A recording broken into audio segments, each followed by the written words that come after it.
Robot Unicorn, hosted by my parents, Jess and Scott. I hope you enjoyed the episode. Dr. Tracy, I'm so excited to have you on the podcast. I know we've been talking about having you on forever. Welcome to Robot Unicorn. Thank you, Jess. I'm so grateful to be here with you. Dr. Tracy and I have been friends for several years now.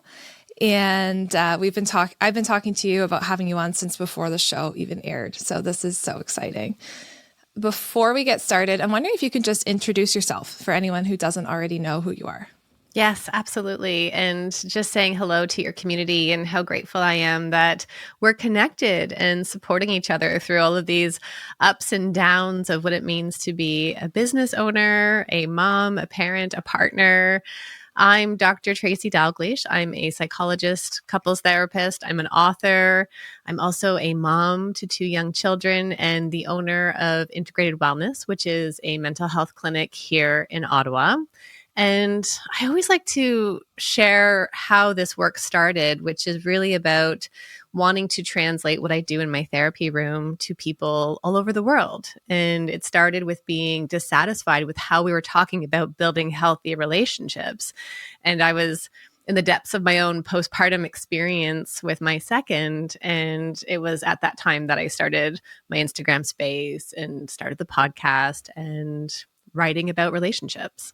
Yeah. And I feel like there's so many parallels to what both of us do. We both have a passion for the work that we do that's based not only on our clinical experience, but our experience as parents and humans who've lived this work out. And I've just always, everything that you teach just always resonates with me so much. And knowing you personally and knowing where your heart is just everything. So I'm just so excited to have you on and share your knowledge. I always turn to you if I ever have questions about anything couples related to. And that's what I'm really excited to talk to you about today.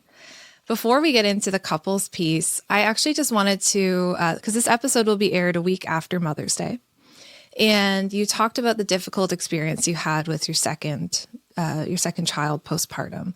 And before we get into all the couples pieces, that really a lot of the stuff about couples we'll talk about is postpartum, is after having babies and the challenges that can come up.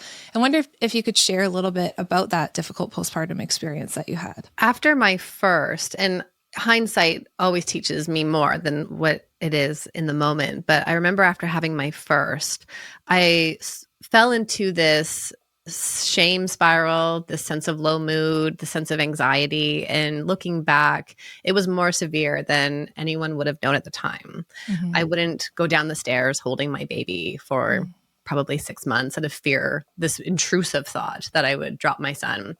I didn't leave the house much more than a walk around the block for 3 months. It took a long time to feel comfortable nursing. And it really threw me upside down just as my entry into motherhood, first having a surprise breech baby, which is part of my story. I was 9 centimeters, water broke, and surprised there's a bum. It was missed by midwives checking me. And so right from the beginning, it was this moment of having a planned unmedicated birth, right then to lights being turned on, OB coming in, signing consent. And my husband tells the story of this was your first brave entry into motherhood, of making that decision to keep your son safe by having a cesarean. And for me, what I don't talk a lot about was my struggle into feeling like a failure. Somehow my body failed me. I should have known. Just a lot of shame attached to that. So then fast forward to my second. Before having my second, I would stand at the park with other parents and wonder, why is no one talking about the mental load? I'm doing all these things. And I'm carrying this list of what foods we're eating and when it's nap time. And no one is having these conversations at the park. And so then having my second, again, I'm standing at the park and other parents are talking about nap schedules and feeding choices. And I'm wondering, is anyone else sitting here resenting their partners? Is this just me? And I know as a couples therapist, it's not just me. I know people struggle, but it was really interesting to observe how people are more open to talk about the mental health struggles they're having after having a child. More open, not always. And then also open to talking about the postpartum experience. But rarely were people talking about the struggles they were having in their relationship. And I found myself on many occasions crying in the shower saying, I didn't sign up for this. And how are we so lost? And why do we feel like roommates and just two ships passing in the night?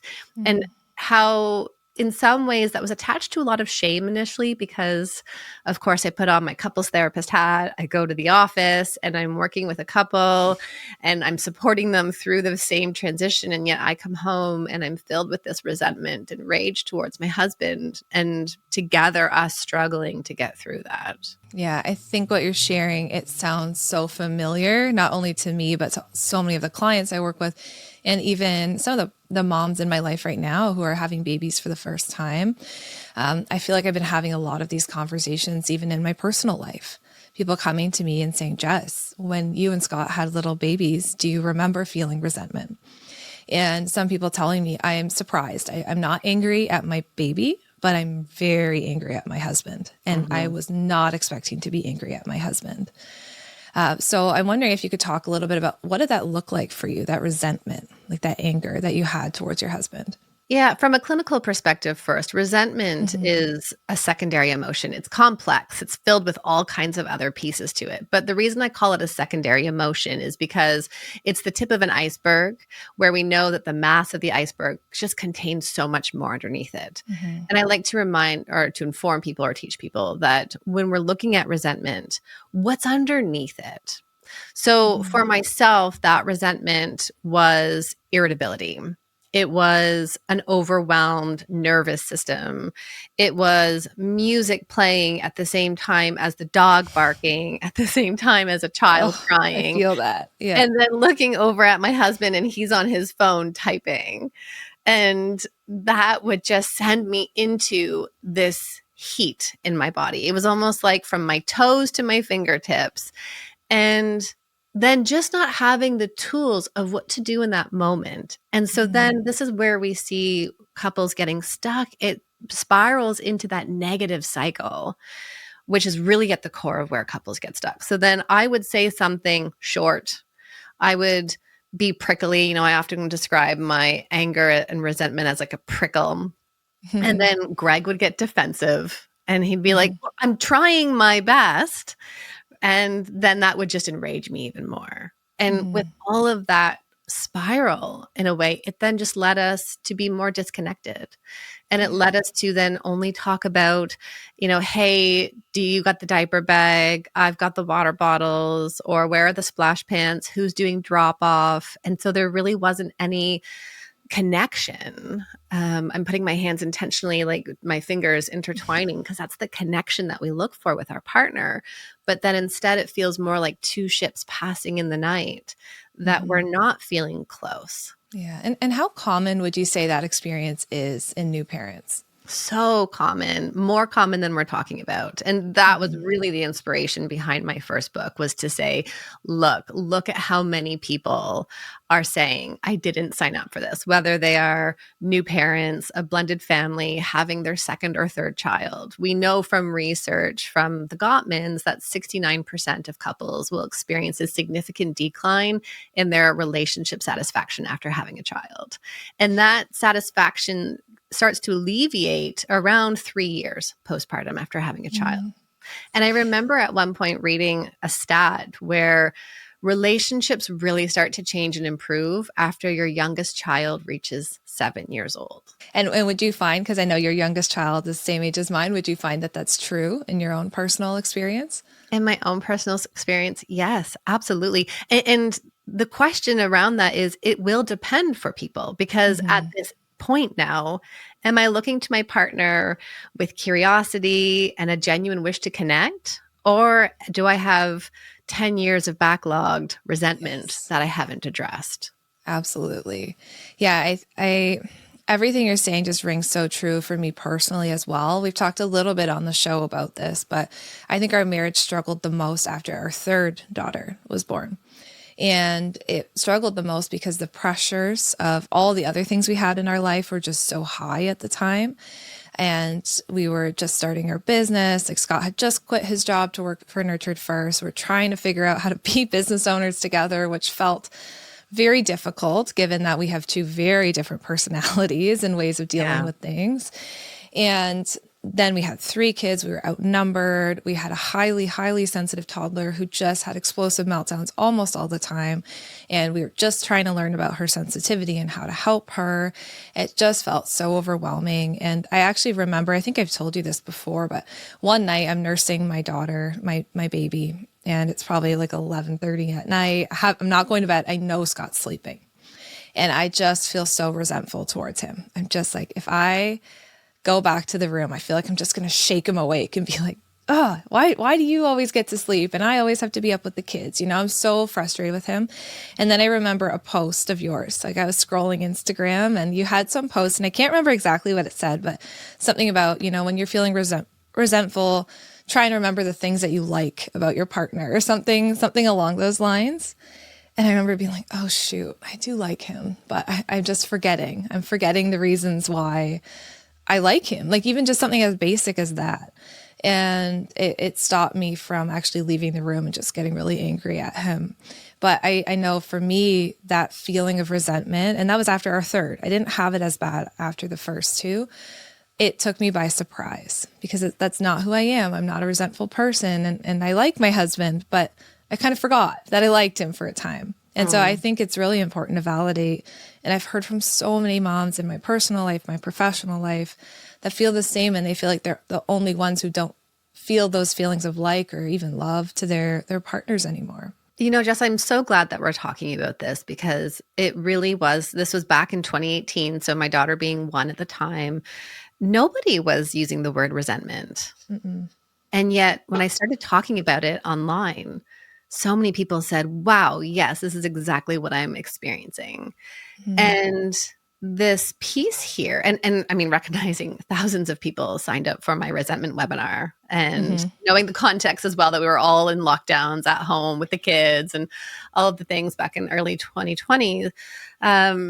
But the piece here that I think is so important for us to recognize is that resentment, like and you know this with the work that you do with kids, but all emotions are signals to us. And the question isn't about whether this is a good or bad emotion, but instead, what is this signaling to me? And resentment tells us that there is a need that isn't being met. And we want to go underneath that. What is underneath this resentment for me? Is it envy? Is it that my partner is doing the thing, you know, Scott or Greg, they're laying in bed while we're in nursing or doing the thing? And is it that they're doing something that I wish I could do? Is it anxiety? Is it fear? Is it sadness? Is it loss and grief? What's underneath that? And then asking ourselves, what is it that I need? And oftentimes resentment is the result because we're not letting our partners know what we need, or we are communicating it to them and they're not hearing us or they're not able to meet that need. I had this conversation recently and I thought it would be good to bring up kind of along this discussion of resentment of this person. They had just had a baby. They're feeling very resentful towards their husband, and they're finding that for the first time in their life, they're yelling. So there's this postpartum rage that's coming out, and the postpartum rage is only coming out towards their husband. And they're like, I don't know how to control it. I hate this feeling that I'm yelling at him all the time. And I don't want to be fighting in this way. That's not who I am. So to someone who's there right now, listening to this conversation, what do you say to that person about like a first next step or a way to kind of support them through that? I would really want us to look at your nervous system, what's happening in terms of that anger. So we go into our bodies. The anger and rage is coming from a place of fight or flight. And we do that because something doesn't feel good for us. Our nervous system is receiving too much information. And we put it on our partners for really good reasons. One, they're a secure person. They're a trusted person. So we put it there. We also do more of the mutual expression of that, meaning that I'm not going to rage down on my children because we don't put our feelings on our children, but instead our safe person is our partner. So of course it goes to them in some ways. But then the next question is, what isn't being met in my life? Is it that I'm not asking for that 10 minutes before bedtime so I can go for the walk, I can take a bath, I can just sit in quiet with no stimulation, that I can put my feet up against the wall so I can calm my body? Like, what is it in there? Because the rage comes from within ourselves, and we can use tools to monitor or to cope with that emotion. But then we also need to ask ourselves, okay, what is it that needs to be communicated? And how can you do it in a way so your partner understands? Because when we rage at them, it's pushing them further away from you. And it's important for us to remember that the dynamic in there is that when I yell at you, you don't actually hear what's happening for me. So first, let's calm our bodies. Go and do something that feels good for you. Good meaning nurturing, soothing, calming. And then asking yourself, what's really going on here for me? And how can I communicate that to my partner in a way that's going to help them understand? And it might be something like, in the past week, I noticed I've been yelling. So taking ownership for where we've been at. And then saying, I've noticed that I'm feeling overwhelmed. And we're both in this. We're both overwhelmed and we're both sleep deprived. And I need this, whatever that looks like. I need 10 minutes before bedtime. I need you to take on this task so it's no longer this big, heavy backpack that I'm wearing all day long. Yeah, I feel like that's such great advice. And it's so simple as a first step. I'll give an example for someone if they're there of how this helped me and how another way that you helped me. I feel you had a post one time, something about showering. Showering was where a lot of my resentment lied because I come at it as someone who has historically struggled with people pleasing, right? So then you become a mom. And for me, when I became a mom of 3 and a business owner, there's absolutely no way I could keep everybody happy anymore. When I was a mom of 2, I could kind of do it, not well, but I could kind of keep my husband happy. I could make sure all of his needs were being met. I could take care of my kids. I could do that. But the more people were added to my life, the more responsibility was adding to my life. I felt like I was letting people down in every aspect of my life. And the people pleaser part was like, I got to keep trying. I got to keep doing more. I got to help my husband. I got to make sure he has time for his bike rides and his activities that he needs to feel good. And in doing that, I had nothing that I was ever doing for myself. Like there would be weeks when I'd be like, I can't think of a single thing I've done for myself. And I haven't showered in 4 days.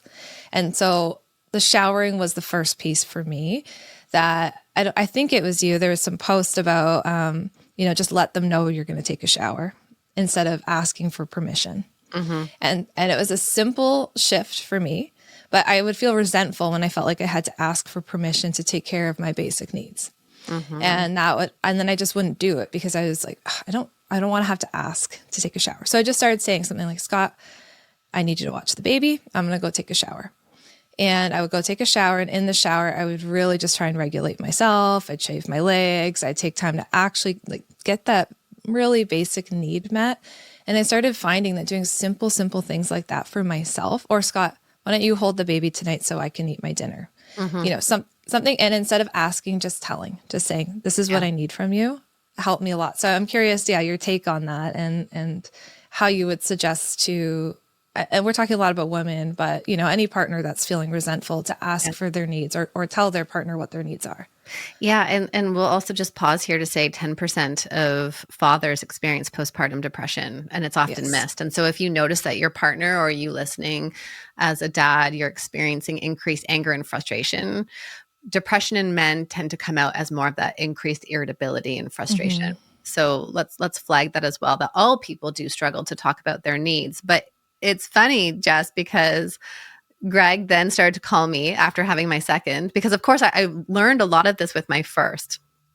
And he then would call me the shower ninja because he'd say, I didn't know where you went. I said, I saw a moment you were with the kids, so I slipped into the shower, and I started to become more assertive. And I can walk that similar path with you in the sense of putting everybody else's needs first and forgetting me. And that was this huge identity shift as well through motherhood of who am I? What do I want? And I think the hard piece is that I would sometimes sit and wait. And we do this. I know moms do this because we're so busy putting everybody else first. But I would sometimes sit and wait for Greg to notice that I needed something. To notice that it's been a week since I've gone out alone, or to notice my increased irritability, and for him to say, why don't, I'll take the kids to the park. Why don't you go do X, Y, or Z? And it wasn't until I really started to label what it is that I needed that that resentment started to lift a little bit, which is why in couples work, what I say to my couples is, I know you're here because you're looking at the other person right now and thinking all the things that they need to do differently. What we're going to do in our sessions is I'm going to ask you to go inside yourself. And that's really where the change starts to happen. And that can feel really uncomfortable because it's like, well, no, if, and I'll think of the times with Greg, if he just saw that we were out of diapers and went and got them instead of me having to carry that on my list, or if he would just take the kids to the park, it was so easy to look outwards, but the real work was looking inwards. And so, finding those small ways. And I always remind people when it comes to boundaries and sharing needs, find the person who you can practice that with. Is it with that trusted friend? When they say, hey, let's meet at 2 and you actually want to meet at 10, can you say, would 10 work better? That's a practice point of you sharing a need. And then doing it at home as well, and repeatedly doing it, and remembering that even if you ask the first time and it doesn't go so well, ask again. That's what relationships are about, is continuing to try something so that it works for you, so that it works for both of you. I remind couples that we're co-creating. Yeah. And I love how you talk about that interdependence, right? Versus dependence. I'm wondering if you can speak a little bit about that co-creating a relationship and the interdependence. Yeah, absolutely. So I find we tend to kind of fall into one or the other. A lot of people with today's pop psychology terms is people will come into my therapy room saying, I'm worried I'm codependent, right? So there's this fear of this emotional fusion. And so we can tend to sit in one of two positions. So I'm going to use my hands to demonstrate this. So one hand is on top of the other hand. So this is what codependency looks like. And it's a fusion. We lose ourselves in the other person. And it can be slow and insidious. And sometimes they're patterns that we're repeating from early childhood relationships. And it sounds like, oh, you want pizza tonight? Oh, okay. Sure. Pizza sounds great. Even though deep down inside, you wanted tacos. Or your partner says, I absolutely love this cookie. And you're thinking, gosh, my stomach is hurting as I'm eating this cookie. So it's these small ways where we lose our ability to honor our own thoughts, opinions, desires, wishes, and needs. Versus what's happening today, and I'm seeing this more with couples, is that people are swinging into hyper independence. So that sounds like, well, those are your feelings. You go deal with them. And that really loses the interconnectedness that we want in our relationships. So again, using my hands, I'm putting my finger and my thumb together. This is this like two separate circles. We're far apart. We're not coming together. Those are your feelings. You go do that separately. This is for you to deal with, rather than seeing the goal of a relationship is to balance both autonomy. That's our independence. That's this idea that I have my own wants, needs, and wishes. We're balancing that then with interconnectedness, with intimacy. And so if I take my hands, I'm now interlooping them like a chain. And I do this intentionally because we don't lose our own thoughts and wishes. We instead then say, I am me and you are you, and we are both okay. And another analogy that can go with this is thinking of a sandbox. When you are a child, you're in the sandbox, you're playing with cars. And your partner comes over. So, well, you're not a child. You're an adult playing in a sandbox. You're an adult in the sandbox and your partner comes over and you say, oh, no. You can only play with cars in my sandbox. You want shovel, you want to build castles with your shovel and your bucket. You cannot build castles here. We're only doing cars. That's not a relationship. A relationship, an interdependent relationship says, okay, let's find a way that we can co-create this sandbox. Here, let's make a road around here where my cars can go. And then you can build castles and use your shovel and bucket over here. That's a both space for both of us. Yeah. And I think that's so beautiful. And I think when we can get there, so, not to keep going back to our story, but I think it's resonant for a lot of people. For a long time, I think I allowed myself to be that kind of quieter version of myself in our marriage. I think that's the people pleasing, I'll do whatever it takes to keep you happy, to let you have time for your hobbies, to let you have time for your interests. But I'm going to silently be building resentment because I'm never sharing, what toys I want to play with in the sandbox. Mm-hmm. Right. And you're so right in the terms of you have to do the deeper work in yourself. For me, I had to do the deeper work in myself to even understand what toys I wanted to bring to the sandbox, what I actually wanted.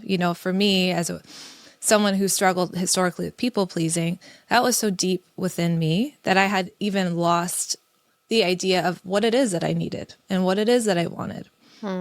And so I had to go through my own personal journey of really understanding myself so that I could bring my understanding of myself into my relationship and say, and feel confident to say things to Scott, like, you know what, hey, I'm going to go take a shower and you're going to be with the kids. Or I actually get very overstimulated at night. I know you like all the lights on in the house. That's kind of your own baggage from growing up in a very dark house. By the time it's 8:00 p.m., my sensory system is shot. I need to have only lamps on. It's very simple things like that, but I had to learn about myself in order to learn about how to communicate my own needs. And it sounds like that's a lot of the work you're doing. Yeah, go ahead. Yeah. And I want to add to that because then there's this next internal level, which says, and after I express what I want to need, can I tolerate the discomfort of possibly upsetting my partner? Yes. And that's one of the biggest things that we talk about in my community is what do we do when my partner comes in a bad mood? How do I deal with that? And that codependency is really this internalization, personalization of our partner's mood. Instead of being able to say, something's going on for my partner. They're having an experience. And if they're upset that I said, hey, can you take the kids to the park? I need this morning of quiet time because I'm overstimulated, I'm angry and raging, it's not feeling good. Can I tolerate that my partner is, okay, well, I don't really want to, but okay. I can validate that in my partner and say, I know this isn't exactly what you wanted on a Saturday morning, and this is what I need right now. Let's make sure that what you need later is something we can talk about. And inside myself, I'm doing all of this regulation around my partner's allowed to be upset. It's not my job to make my partner happy all of the time. My needs are important. And and this is the underpinning, we have a secure bond that we can come back to and talk about this, where maybe he comes back and says, hey, this morning was really hard because we didn't plan for that. Next time, could we plan for it? And I don't take that personally. And I can say, yeah, you're right. It was out of the blue. And I can tell that that was hard for you. I'm so thankful you did it. And let's plan for how we can both create this time for ourselves. It's such a dance, right? So in the healthiest way, we need both partners to be able to do this work together, right? And so I'm so grateful that I had Scott as a partner. And actually, I found that it strengthened our marriage so much because I think a lot of the conflict we used to have would be about me not saying what I need and him saying, well, I would love to actually hear your opinion on this. Don't just agree with me or don't just say this because I'm saying this, what do you actually feel? And so I felt when I actually started to say, look, this is what I need from you, or this is why I feel this way, or this is how my sensory system works, that was very healthy for our relationship and something he had been craving from me for a long time. It's just I couldn't get there. But I also know that for many people, there's a mismatch. There's one person in the relationship doing the work and the other person who is unable to do it. So for those people, how do you support them and how do you help them? Yeah, I always remind people that if you are ready and willing to do the work, keep going because you are going to be impacting your children as well. And when one person changes in a dynamic, there's the potential for the whole system to change.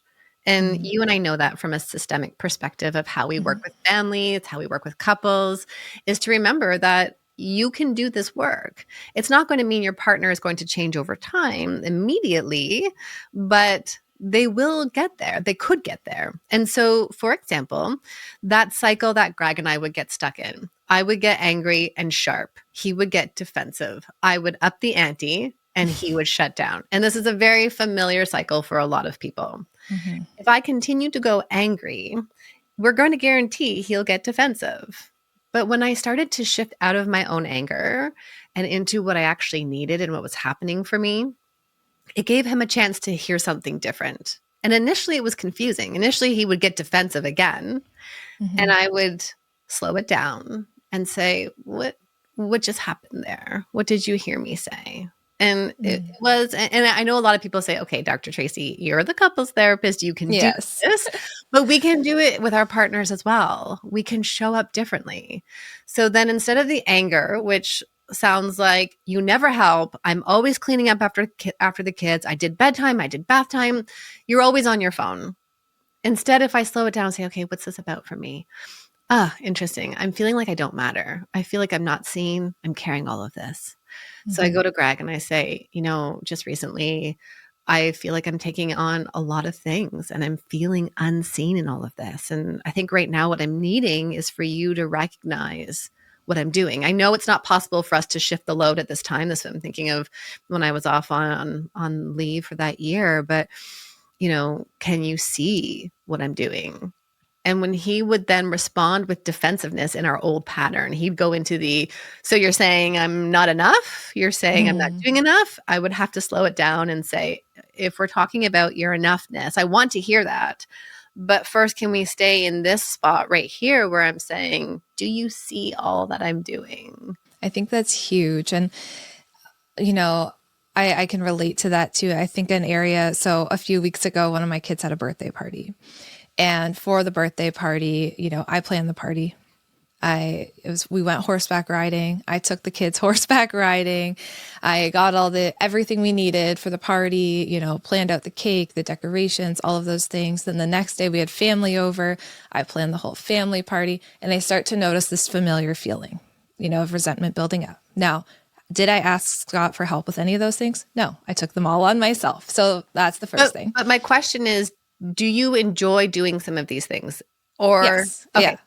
Because a lot of moms that I work with will say, I don't want you to take on this task because I actually really enjoy doing it. I'll keep going. Yes, no, totally. Yeah, I was going to say that too. Like I didn't ask him for help because I wanted to do it. As a working mom who's often away from my kids from work, like birthday parties or special things like that, that's usually my thing. I want to take it on. I want to show them that that's like my thing to do with you. And after a weekend of doing it all, I felt like I was cleaning up our family party and everyone had left and Scott was on the couch just playing with the kids and I'm cleaning up the stuff from the party. I start to notice that old feeling come up, right? And this is where you can see growth. And instead of just getting angry or rage cleaning, that used to be my signal to Scott that I was angry at him.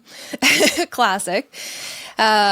I actually just said, hey, look, I'm starting to notice a feeling for myself that I'm feeling a little bit unseen for the amount of effort and time and work I put into this weekend to make this magical for our daughter. And I'm noticing that I'm cleaning up the kitchen by myself and you're having this special time that I would love to also have with the girls. Yeah. And I'm wondering, do you think you could just help me?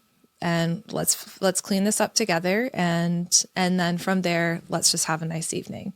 And it was just so simple. And he said, yeah, you're right. You know what? Thank you. I didn't notice. I didn't say thank you, but I have noticed of how much effort you put in. We had a hug and then we just moved forward with our evening. And it just showed me that's so much progress. That's what you're saying. Instead of defensive,ness, we can have this conversation. Do you mind if I break down what you did in there? Yeah. And so let's slow this down. So the first thing is you had to be self-aware. So you're bringing awareness into the moment. And that often is pausing and taking a beat and saying, what's actually happening for me here? And then there's a reflection piece in here. And I think the reflection piece is often about, can I go inside myself and say, what's being stirred up, not personalizing what my partner is doing. So we're depersonalizing what's happening. Him sitting with the kids, it's not about you. It's not that he thinks you should clean up solo. Those are the stories we tell ourselves, right? It's not that you always have to be the one to clean. None of that. So understanding what's happening there and then being able to communicate.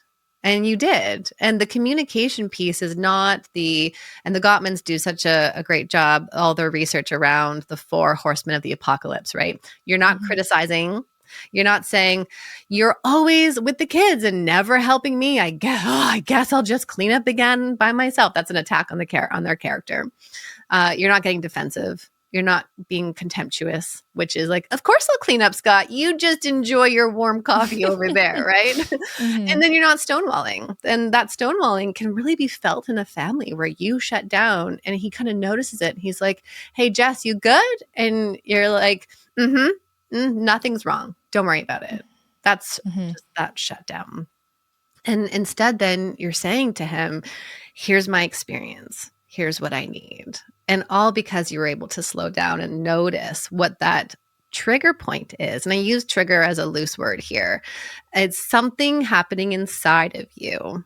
And so when everything is spiraling and so fast paced for us moms or parents in general, it is that what's the cue? Is it that I'm clenching my jaw? Is it, for me, it was always the heat through my body. Is it that my shoulders are up? Or is it like this like short breath or my spinning thoughts? That might be your cue. And the cue then is slow down. Just take a beat. What's happening here? Yeah, that's beautiful. I think that will be so helpful for parents, like just those steps, right? And to know too, it takes time. Like it took me time to get there with Scott. And I will say our relationship is better than it ever has been. Also, I noticed how you said 3 years postpartum. I mean, that's where we are right now.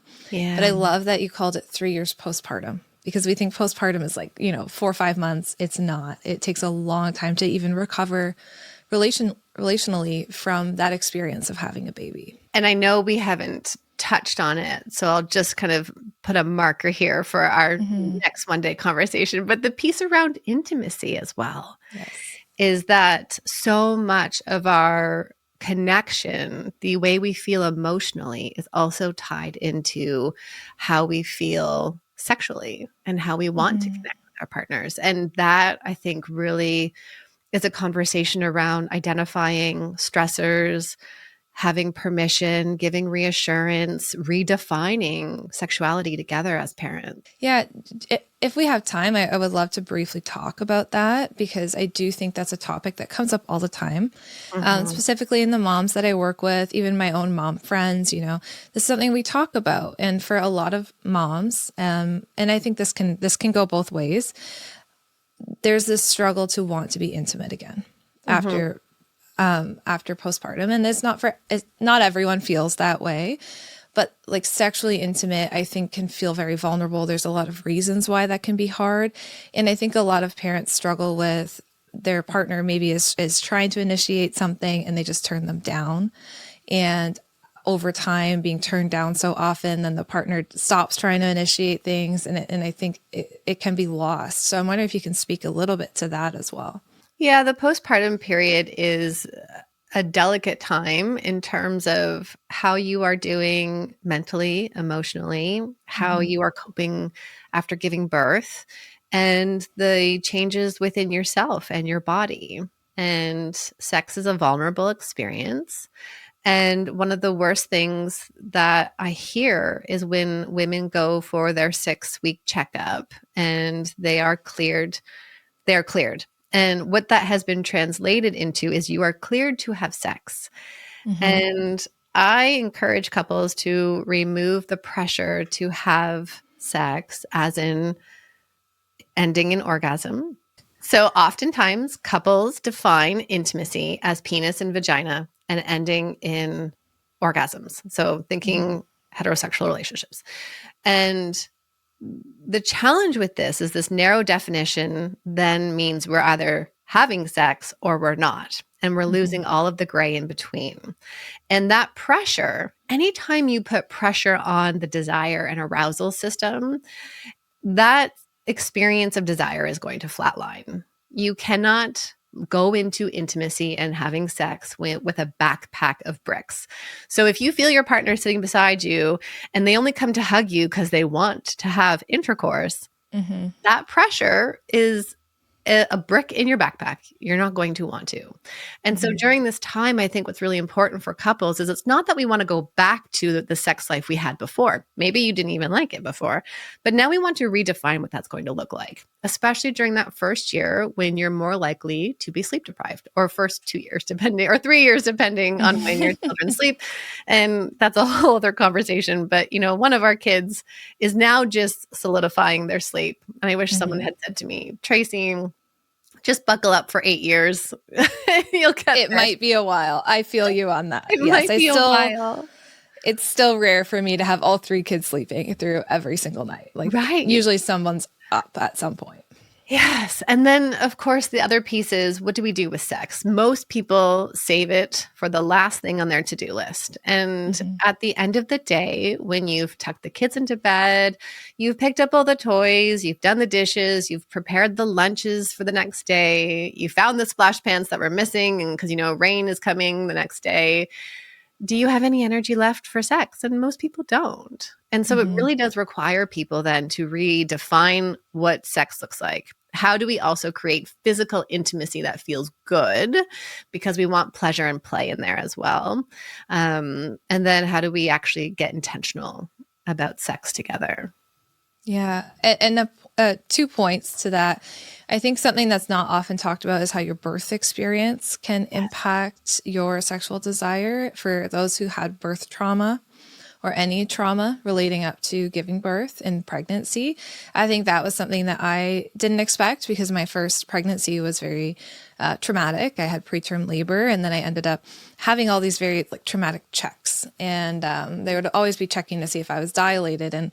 And after I couldn't figure out, I had the sexual desire was absolutely gone. And it wasn't until I could unpack the trauma that I had around the birth experience. And a lot of women I talked to have also felt that was missed, right? Yeah. Why can't I get there? Well, sometimes you've been through trauma that can feel like an assault to your body. Yes. And then the second piece, this is just something I'm curious about. So I feel like I hear a lot about the different types of desire. So responsive desire versus spontaneous desire. Is there research to back that up? And if so, what does that look like for a couple? Yeah, we have these 2 different pathways to desire. So yes, there's research, and I love and recommend Come As You Are by Emily Nagoski for any woman to have that, and also to read it with your partner. She also has a second book called Come Together. And there's a really great piece in there around how we enter into desire. So let's talk about those desire systems. There's 2 pathways to get to desire. And we can talk about it from how people experience desire, but we can also talk about it in terms of the seasons or stages of your relationship. So responsive desire is just that. It's responding to stimulation. It often starts in the body, and then your brain comes online. So I say to couples, lay together naked, no pressure, not to have sex, but just put bodies together, and then quiet your mind and see what happens inside your body. And it's going to respond to stimulation. Desire kicks in, desire then triggers arousal, and it maybe leads to a yes. Spontaneous desire is just that. It comes from out of nowhere. And it often happens in our brain first, and then that message goes to our body. What I've noticed about some moms is that during the day when they're, maybe having a quiet moment, they have spontaneous desire. It's 10 a.m., kids are having a nap, you're not doing anything, you've sat down, giving yourself a moment and a pause. It pops into your brain. Isn't that interesting? I remember that moment where we just had the whatever that was. But then by the end of the night, you have the laundry basket on the bed. The kids have had epic meltdowns. Dinner dishes are still there. And now your body is just not tuned in because your brain is going through that high mental load. There's great research from Dr. Rosemary Basson. She's a psychiatrist in BC, and she talks about how the women's desire response cycle is different than men's. And part of what gets women to that yes is not necessarily just, hey, do you want to? Or it's Wednesday night, we should. It's more of a, how's our physical intimacy? How's our emotional intimacy? And how is the weight of the mental load? How are we managing all of that in our relationship so that we can feel connected to our partner, to then feel that sense of arousal, and then desire comes afterwards? Yeah, I think it's so important to understand that. And I hope all partners can listen to that and then have empathy for their partner as well, understanding that maybe the way that they're aroused is different. And there's a way to support still having a sexual relationship, even if the way you get there is different than maybe it has even in the past. It speaks to initiation as well. How are we starting this? And is the starting moment, so someone with more spontaneous desire might think it's okay to go over and grab your partner in some way. Whereas for them, that's maybe a buildup throughout the whole day to then putting your bodies together. Or how can I then get the laundry basket out of the room? How can I create a scene? How can I make sure we had good food that day so that our bodies are going to be more open to it? And I often encourage people, if you find yourself more in the responsive desire place, instead of saying no to intimacy, agree to put your bodies together, agree to quiet minds, agree to whatever that is for you. Is it your partner giving you a scalp massage? Is it them playing on your arm while you close your eyes? Is it the spooning and cuddling in bed? Whatever that looks like, just giving that a chance before then having to go into the, it's a yes or a no tonight. And the other thing I remind moms as well is in heterosexual relationships, if your husband has an erection, it doesn't mean that you have to have sex. It means he's also experiencing pleasure, and how nice that is to know that you can both have that without necessarily having to have an orgasm to release that. Yeah, I think that's really important and going to be helpful for parents as well. As we wrap up, I have a million more questions. I'm going to have you back on. But I think this was great. We really focused on that postpartum time, and it's such an important time. And I feel like on Robot Unicorn, we haven't been talking about that a lot lately. And I just know that people have this hunger to hear more and to feel seen in their postpartum experiences, especially in their relationships. As we wrap up, is there anything you wish that every couple would know, or every couple would know as they enter into this season of their lives? Don't put your relationship on the back burner. I think that is one of the biggest things I teach couples is I know that you are stretched. I know that you are tired and sleep deprived. I also know that connection is about intentionality, and it's the small things frequently. And one of the biggest things you can do together is after those hard parenting moments to be able to flop on the couch and look over at each other and say, wow, we're in this together. I know we're not having those long vacations away. I know we're not going on date nights once a week. I know we're not having the sex that we want to. And I'm looking forward to us being there. And here's then what we can do together. And so thinking of those touch points throughout the day, that's how you build connection. That's how you strengthen your bond. It's the, I'll pour coffee for you in the morning. I'm going to turn and hug you before I open up my phone or get up for the day. It's the, when you come home after work, greeting your partner first. Those are all of these small moments that say to your partner, I see you, you matter to me, you're important to me. And that at our core is what we really need in our relationships. So yeah, that's so beautiful. And I love that idea of the small moments, the tiny moments, and doing it together. So for each other. And I think sometimes we forget, and this is like, it reminds me of parenting too. Like a lot of the things I teach to parents is tiny moments with your kids too. Yeah. I think what we can forget, and what I have forgotten over the years, is that when I do something nice for Scott, it actually is reciprocal. Like it actually feels good for me too.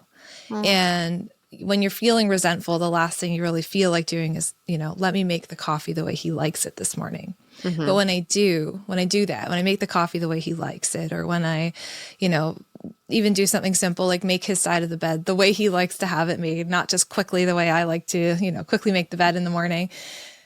it actually matters to me too. And I end up feeling that reciprocal joy and closeness because I'm doing that thing for my partner. And when that can go both ways, it's so small, but that can really build your relationship over time. And when we feel secure and like we're in this together, everything else, it's not easier, but you feel more resilient to everything else.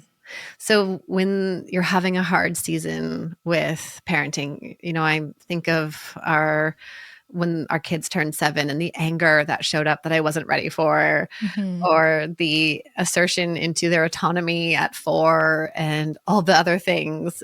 When we feel solid and connected, we can weather the storm in a much easier and better way. Absolutely. Well, thank you so much, Tracy. It was so great to have you. Can you let listeners know where they can find you? Absolutely. One of my favorite things about podcast conversations is when you come over and tell me what stood out for you today. What are you going to try or have a conversation with your partner about, or the piece of wisdom that maybe you want to share with them? Let me know what that is. Send me a DM over on Instagram. My handle's at Dr. Tracy D.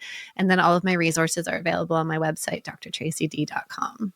Fantastic. And of course, we'll link you in the show notes so people can just click on you and go straight over to your Instagram page. Please follow Dr. Tracy. I mean, I've mentioned a few times how your content has helped me so much, and even I'll message you asking you questions about couples therapy. And it's just been such a great support over the years for me as well. So thank you so much. And thank you for this conversation. I really hope it's helpful for the listeners today. Thank you for having me here, Jess. Hey, thank you so much for being here and listening to this episode today. It means the world to us to have you here.